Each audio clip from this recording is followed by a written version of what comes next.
Good morning and happy March 30th. Happy Monday. Today we're going to be talking rope dropping, one of my favorite things to talk at Disneyland. I have done many rope drops throughout my days, probably north of 200. Um, so I'm going to give you kind of the update of what is the best and the worst to rope drop.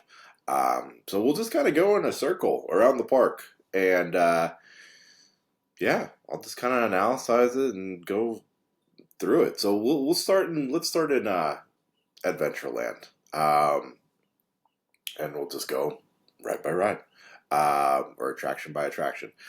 Tiki Room, I don't no don't do it. I don't even think it. I think the first show happens at 8:30 and the park opens at 8. So um, the cast members may tempt you, but Tiki Room probably skip. Jungle Cruise, I would probably also say skip. Don't need to do that right away. Yeah, don't need to do that right away. Indiana Jones next on the list. This is a tricky one. I would definitely say it's top five best to rope drop, but there is definitely a risk to this one. It's probably one of the biggest gambles of all the attractions.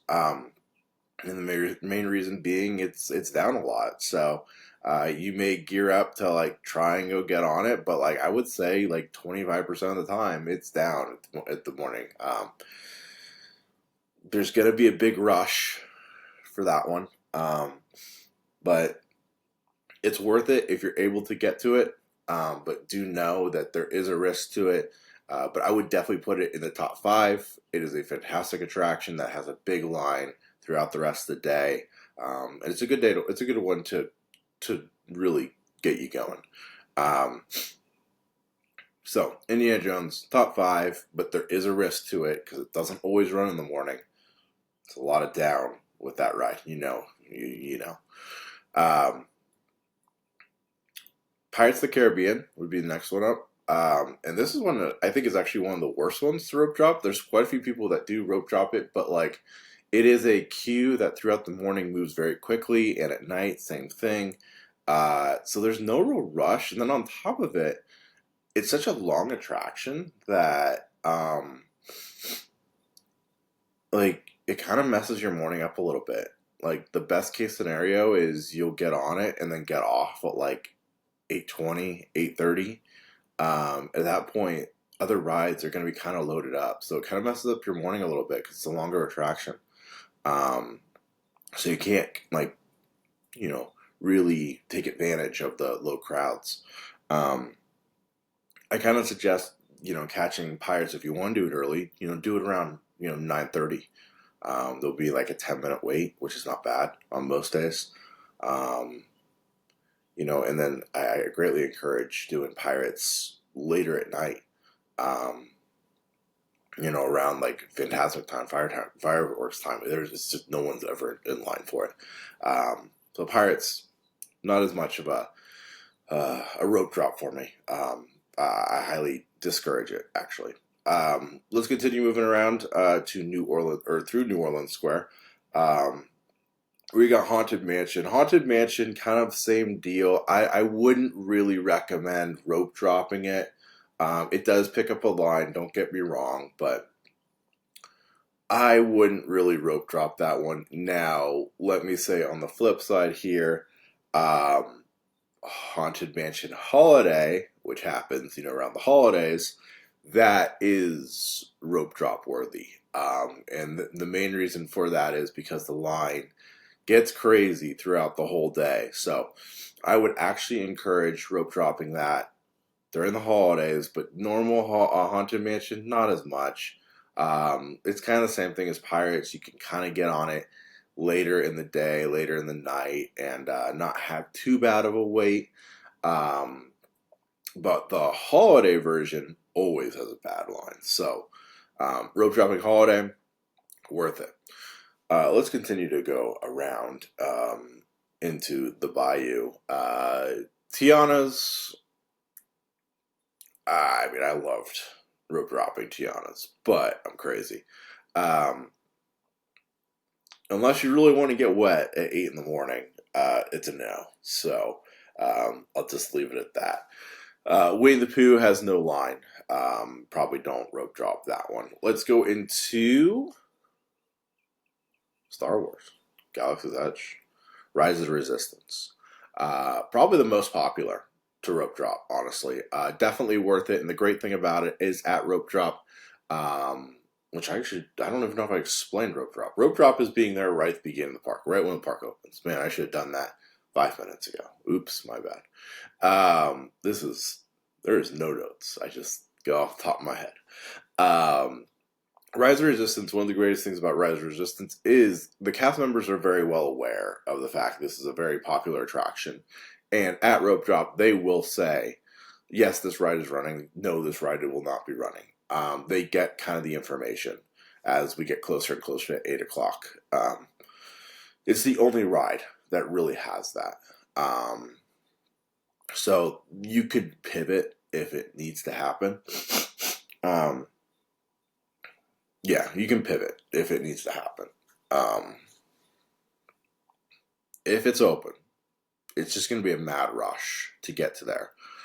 It's a distance, don't get me wrong. But it's worth it because it is a very popular attraction and it does take on a big load of people throughout the day. And it's a good one to get out of the way early if you can. So I encourage it. Just be prepared in the aspect of you're going to be in a clump, a stampede of people heading the same direction. It is a hell of a walk to get over there. But the nice thing is you will not be surprised when you get there because you've already been told at rope drop before the park's open by a cast member if it's going to be running or not. So there's no real risk there, which is fantastic.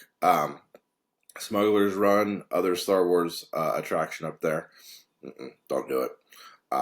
It will have a short line at some point through the day. Not worth it to do at rope drop. Let's head down into Big Thunder Mountain, one of my favorites. I actually really love doing Big Thunder Mountain right at rope drop. Main reason is it's right by the rope. It's not a far walk.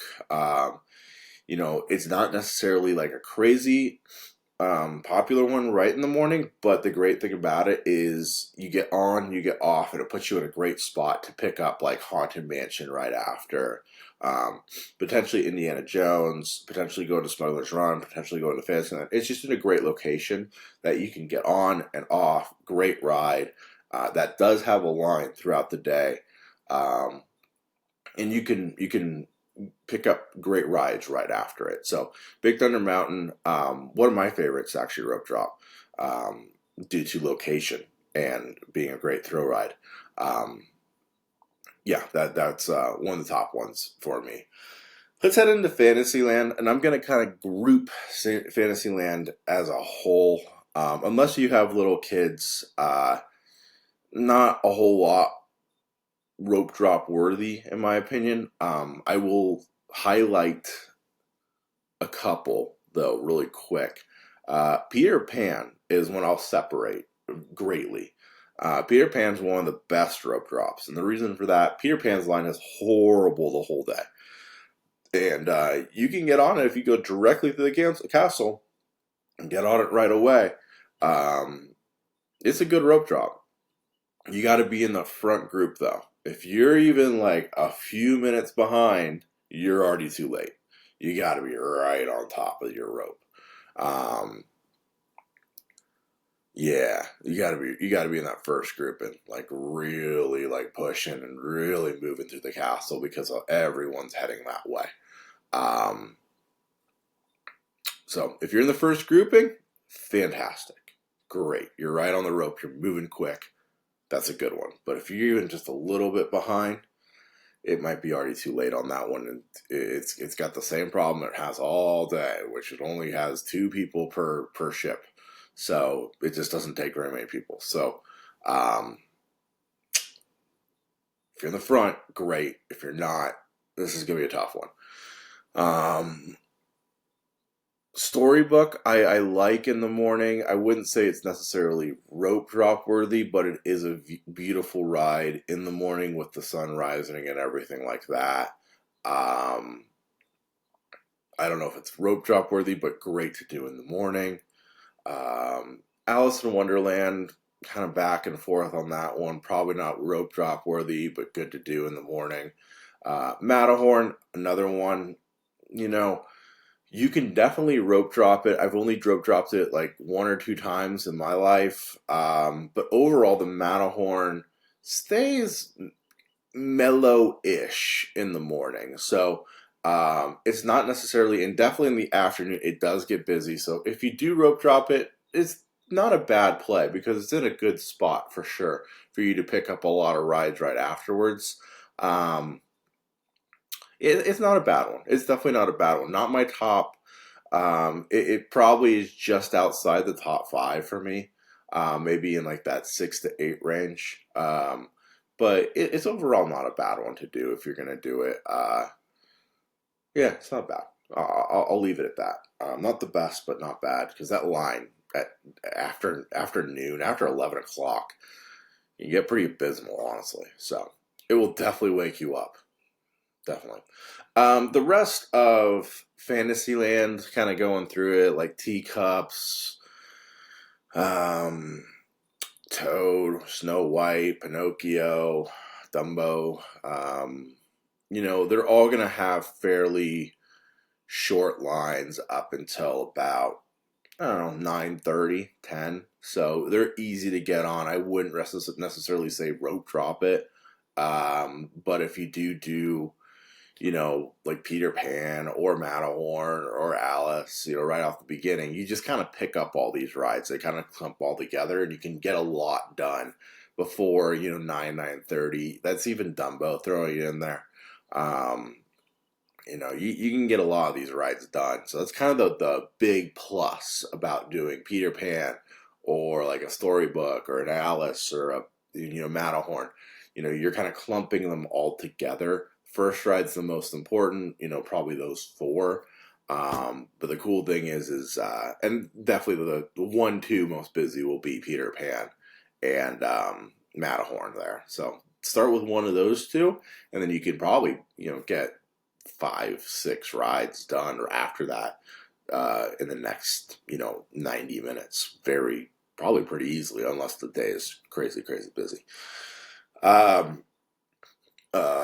did not mention It's a Small World. Please do not rope drop that. Even the holiday version, please do not rope drop that. uh, uh, it stays pretty quiet once again up until about 11. Same deal. Holiday version, the first few weeks of the holiday version, okay, throw it out. It's going to be really, really busy. But even that one in the mornings can be pretty light, so don't need to rope drop that. Let's head on up into Mickey's Toontown. That place is really busy up there. Mickey and Minnie's Runaway Railway is a popular attraction for sure, but something that I have noticed with Mickey's Toontown is it stays pretty quiet up until about 9:30, 10. So lines are really short. You can rope drop it, but I would not suggest it. I would just suggest getting into that land fairly early in the day, or you do it after fireworks, which it opens up back up after fireworks because they have to shoot the fireworks from there. And it's very quiet at night up there. So Mickey's Toontown is actually really good to do at that point, or just a little bit early, or a little bit later in the morning. Same thing with Roger Rabbit and the coaster. This place will get very busy after like 10:30 through about 5. So I suggest staying away from there during those hours because it does get very busy in there. But if you want to rope drop it, just know you are rope dropping something that is going to be very empty in the morning, but will also be very empty at night. So not a bad rope drop, but there is a second opportunity late at night to get the things done with basically no crowds at all. But middle of the day, this area will be very crowded. So plus and minus to that one. Let's head into Tomorrowland. Yeah, Tomorrowland. Autopia, no, you don't need a rope drop that. I'll just leave it there. Finding Nemo, no. definitely don't need a rope drop that. Astro Orbiter, I'll kind of just group them. I mean, Astro Orbiter, Star Tours, and Buzz Lightyear. Yeah, they're gonna get busy. I wouldn't really rope drop any of those, to be honest with you. They might be good after the one that I say right now. There's only one ride in Tomorrowland that is rope drop worthy, and that's Space Mountain. Space Mountain might be the best one in the park, honestly. Great ride. There is going to be a lot of people heading that way, but the great thing about it is this ride moves quickly. Really does not have any shutdowns in the morning. It's really consistent that way.